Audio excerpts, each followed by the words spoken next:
All right, so we're done with our visit to state capitol, and now we're gonna walk a little bit and go to the State Museum of Texas. Let's go check it out. So as we're walking here, came upon this beautiful little church, which is the first Lutheran church in this county. Let's see if it's open. It'd be nice to pay it a visit. No, unfortunately it's closed, but that's right. So here we are, Texas State History Museum. Look at this beautiful building. Can't wait to see what we're gonna find out inside. And outside you see this gigantic Lone Star, a symbol for the state of Texas.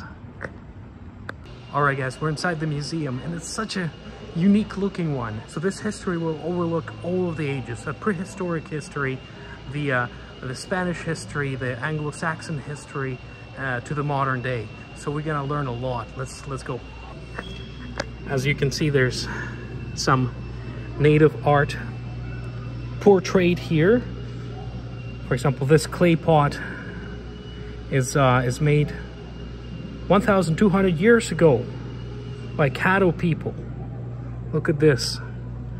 This is fantastic. Sandals that the First Nation people wore. Bone tools. And look at this. This is really cool. As you know, the buffalo was a primary source of food for many First Nations of the Great Plains. And here you have this simulation of what it would look like if you had to hunt for one. So there's a bow, and you can pull in it and feel how difficult it is to pull back, and then you can shoot. How cool is that? So the modern history of these lands began with the Spanish exploration of North America. Here we can see a helmet. This is from 1500s. And this is a Spanish conquistador helmet. Look how cool it is. You can see the conquistador there in front of the crucifix. And these are the long guns that they would carry with them off their ships. That would give them such an important advantage over the Native Americans here. Then after Spanish, of course, you have the French, and together they would battle for the conquests of these lands. The French largely taking control of Louisiana territories, and the Spanish taking control of current Mexico and Texas. Much of Texas was a gray zone. So right in the center, roughly where San Antonio is where both the Spanish and French would contend for the land, and it wouldn't really be anybody's. And it would stay that way for a few hundred years. This, for example, is a model of the kind of ships that would make their voyage from Europe to here. This is a French ship called La Belle that departed France in 1684. And here, of course, is the real remains of La Belle as she was found. Look at this. The ship would carry about 35 people on board. So this is one of those pioneer ships that came here to settle the lands that are today called Texas. This is the real deal. Look at this. Look how cool that is. You can imagine the sailors sleeping in the basement here in the hull of the ship, using these ropes to pull an anchor or raise a sail,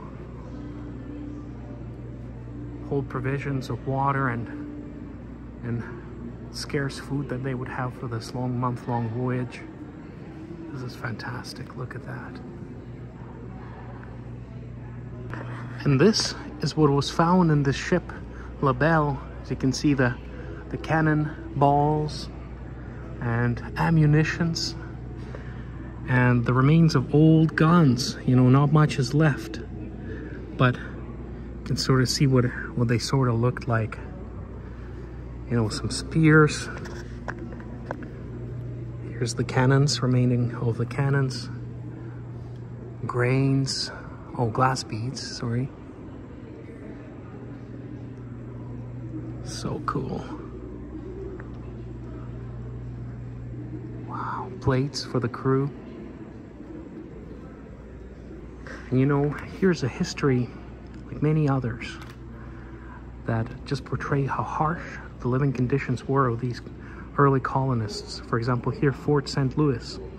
You know, they were sort of stranded without resources, so the chief of the fort was 17 other men left on foot to Canada. And in the process, he got killed by his own men, and the remaining colonists either died of disease or were killed by the local native population.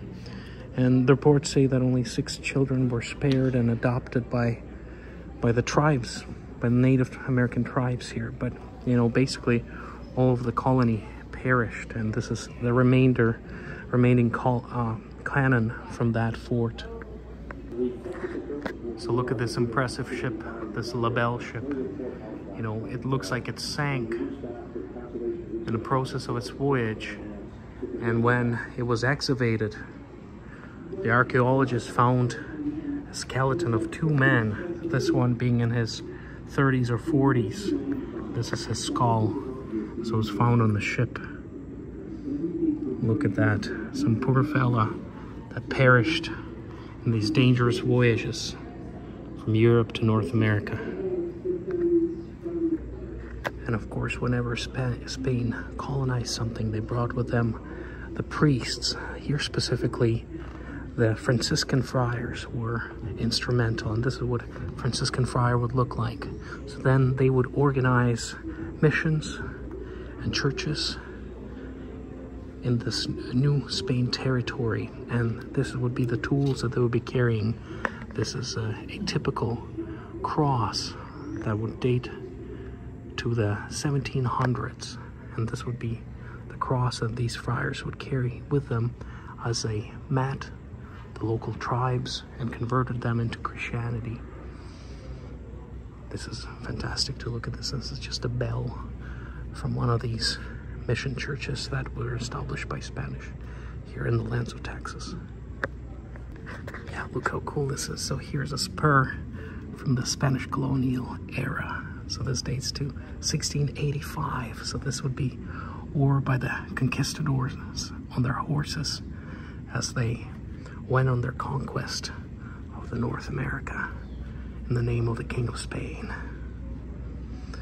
Here's the authorization for establishment of San Javier Mission in 1748. This was the whole strategy of the Spanish conquistadors to claim the land. They would bring the church with them, they would build missions, and then so when the encroaching Spanish colonists came, this land would sort of be claimed already by the Spanish crown. And till this day, if you go to San Antonio, you can find 5 great missions there that are still functioning, that are still under Franciscan order, and that's a remnants of that Spanish colonial era. And of course, a crucial part of history of these lands is this king of plains, the life giver, the bison. The Native American people would largely depend on this magnificent, huge animal for sometimes 100% of their provisions, especially during winter. You know, famously, every part of such animal, and I'm assuming this is made in the real life size, so you can see the scale of it. So every part of this animal would be used by the First Nations. The hides would be used for clothing, so it would be the leather. The hooves would be used for ceremonial rituals. So it would be the bones, and then the meat would be prepared right away, or prepared in such a way that it could be stored all throughout the year without going bad. So when you look at the Native American theology and myth and folk tales, the bison is always a focal point, especially when I'm talking about the people of the plains, which Texas has many. So the bison would be the focal point of these stories as sort of this primary life giver, as a sustainer of life, as a gift given by the gods to the First Nation people so they can survive. Here's a beautiful installation that explains the different First Nations here. As you can see, you have the Caddo people, Wichita people, Karankawa people, Tonkawa, Lipanapachi, Jumano, Comanches. And so here you could see sort of how they operated, right? They were hunter-gatherers, most of them, and they moved with a change of seasons, but more or less stayed in the same territories. And here's the historical lands and what they look like for these different tribes. Here's, for example, the Caddo, beautiful pastures, the more marshy lands closer to, I'm assuming, Louisiana, and then more plain people in the central and western part of Texas. Look at that.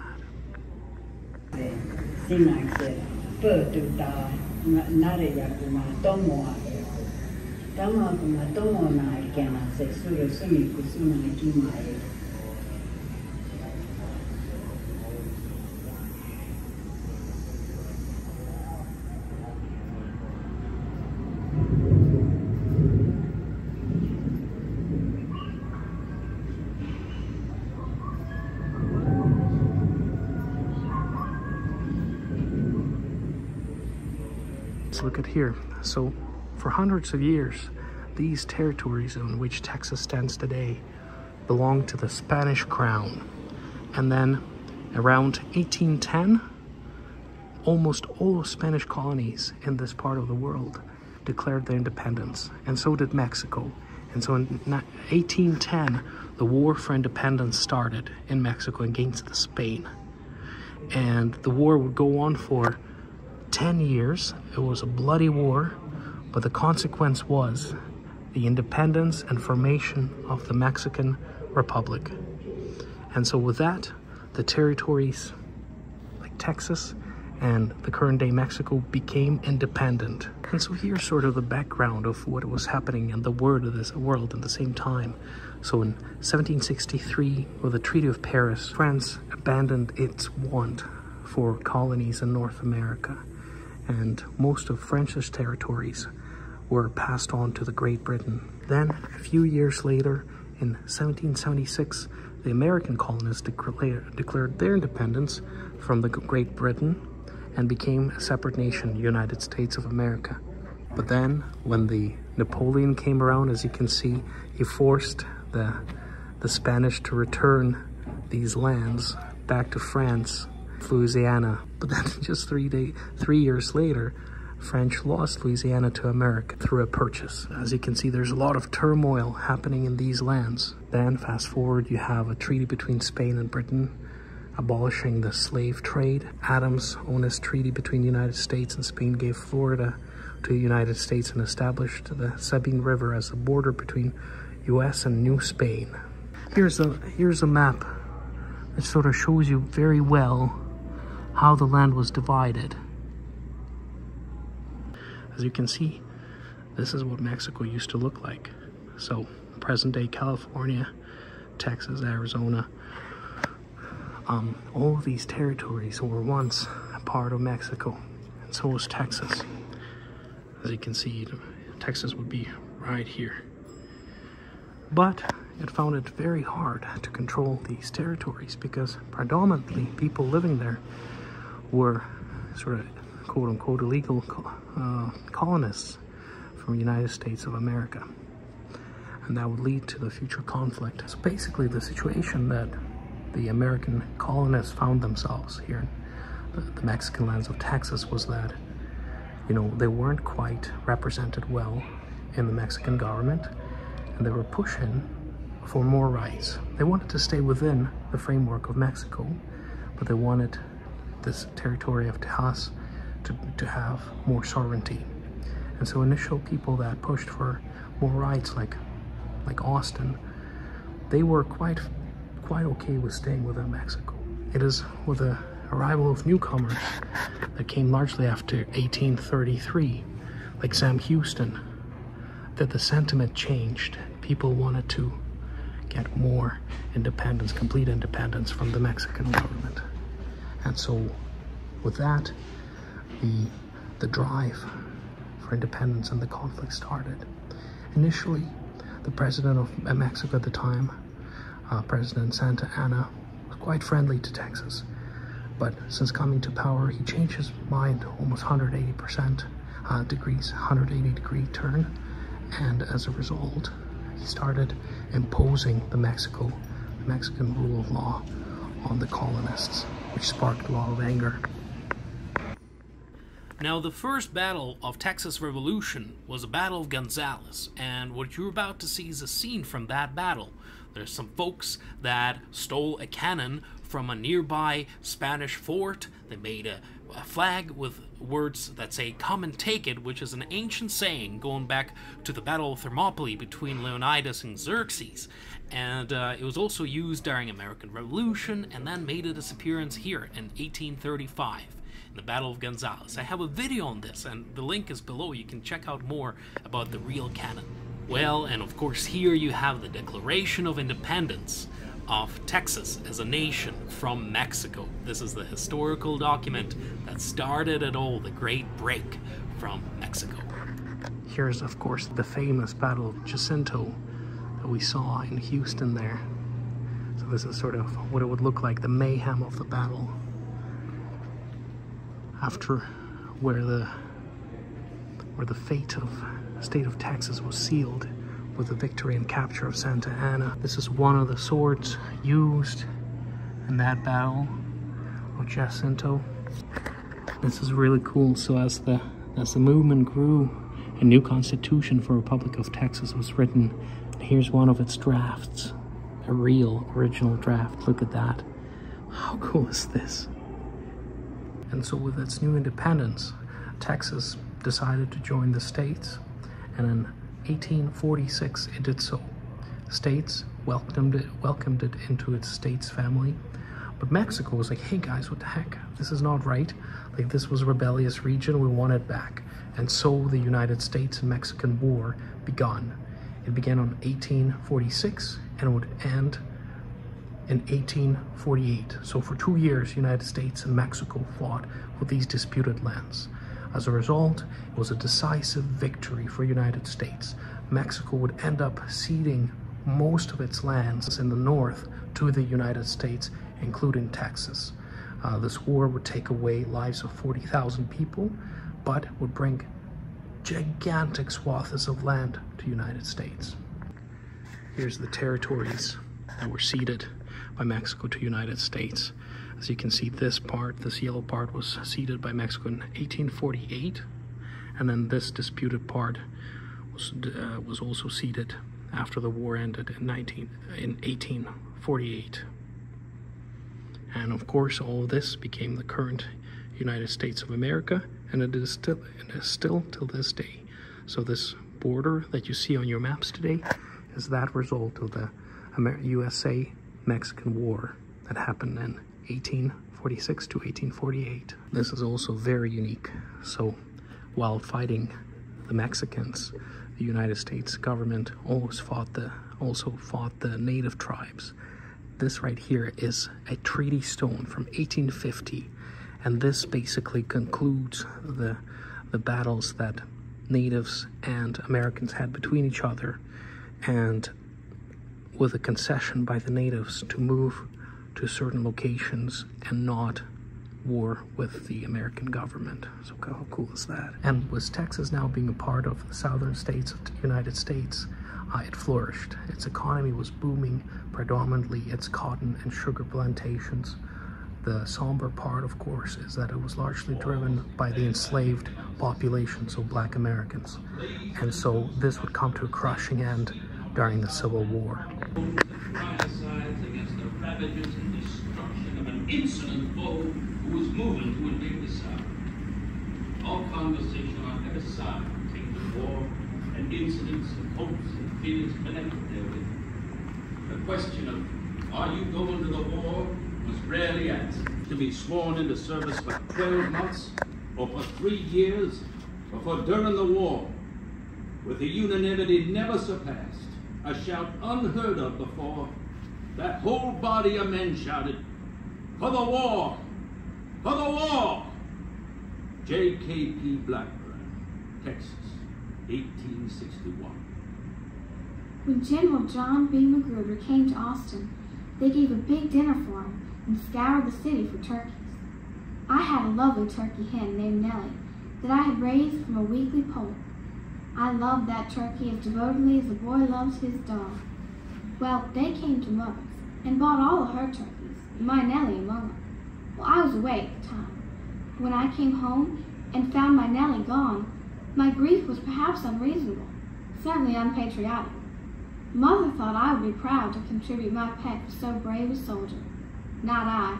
I promptly went into the cornfields and prayed God if that man ate my Nellie to let a bone choke him, and if he went back to the war, to let some Yankee kill him with a bayonet. Lily Bar Monroe. It is a trying thing to join in battle. I shall try to be true to our cause. I love you more than my life. My love to all my family. I may never see them again. I love my people and I die in their defense. Farewell, my dear wife and child. Farewell, my father, mother, sisters, brothers. Farewell. Theophilus Perry, 28th Texas Cavalry, along the Red River, March 13, 1864. And here, of course, you can see the state building that we just visited. And on top of it, there's a Statue of Liberty. And this is its replica standing right here. So it's right on the top, right up there. And this is what it looked like when they were placing it in the 90s, 30s. And look at this. This is a Texas Centennial Celebration in 1936, which also housed the World Fair. We were just there in Dallas a few days ago, and so this is what it looked like when it was happening. Of course, it looks so much different today, but you can still see the same outlay, the pond in the front, and all the exhibition buildings all around. So how cool is that? We're just there. See what it looked like? Yeah, there's the Grand Hall right here, and here's the exhibition buildings. And there was much more. Right now it's just a road right here, but back then you had a stadium right there and the big pond that people can wander. So all of this was built for that exhibition. My friends of Texas, I have come here today to bear the tribute of the nation to you on your 100th birthday, for you are 100 years young. And what a birthday party! A huge $25 million exhibition in Dallas with all Texas playing host. 200 acres of magnificent buildings. A new city, a great city, a city of 1,000 sights and 1,000 wonders. No wonder then that the whole nation is talking about this big Texas exhibition. The design of the buildings is distinctively Southwestern. A dramatic combination of modern architecture and the simple beauty of the old world. So the crowd rushing to see this tremendous spectacle at the rate of more than 50,000 a day. But let's be on with the crowd. They're headed to the House of Magic, a great attraction in the Buried Industries building. Magic is right. Now watch closely, and the man will demonstrate a scientific way to pop popcorn. Radio waves do the job between 2 jars of cold water. Step right up, folks. Popcorn by the bag. Careful now, the deputy rangerettes are liable to pick you up for a demonstration of early Texas justice at Judge Beam's Law West of the Pecos. Fair dance on horseback? Sure enough, it is. All of this goes to show that this countrified $1 million exhibition also has plenty of 4-legged performers on the ground. Wow, look at these 4-legged critters. Oh, just a couple of dinosaurs that roamed Texas millions of years ago. Anything fishy here? Why, yes, it's the aquarium. And take a look at these. They're spoon-billed catfish. Imagine finding a spoon with that bill. Across the way, there are many splendid buildings, including 2 fine museums and a charming replica of a Catholic mission. We advance to one of the huge exhibit halls, lined with many fascinating displays. These various automotive exhibits show some of the many uses for Texas products. A dozen different sidelights on the making of a car. And here's a finished automobile for you. Only it has a few extra quick gadgets to jump out and explain things. Hello, Junior. Don't bring Dad along with you to go to this exhibit, or you'll never have a chance to see it yourself. Incidentally, folks, this is one fair where you can spend the whole day on the grounds and never have an idle moment, and yet never spend a nickel if you don't want to. Free attractions in one of the many air-conditioned buildings on the grounds. Cool and entertaining, and it doesn't cost a penny. And at the organ, Merrill Cross. That means entertainment, and entertainment means the Midway. Let's go. Now we're on the Midway. Pretty girls, funny shows, thrilling. Here's a real thrill for you. The Rocket Speedway. What? There goes the rocket ship at a terrific rate, swinging almost upside down. Soon, watch that curve. Maybe we'd better head for the Black Forest and cool off. Now here's a welcome retreat for you. A charming, inviting winter scene in the Black Forest with ice skaters on even the hottest days of the year. And don't miss the Cavalcade of Texas as it plays out on the world's largest stage. Twice a night, thousands of visitors thrill to this retelling of the 400-year history of the Lone Star State. And look, there's Gene Autry visiting the Centennial as part of his great new picture, The Big Show. Hi-ho, Gene. We know you're enjoying your stay, and you're not alone.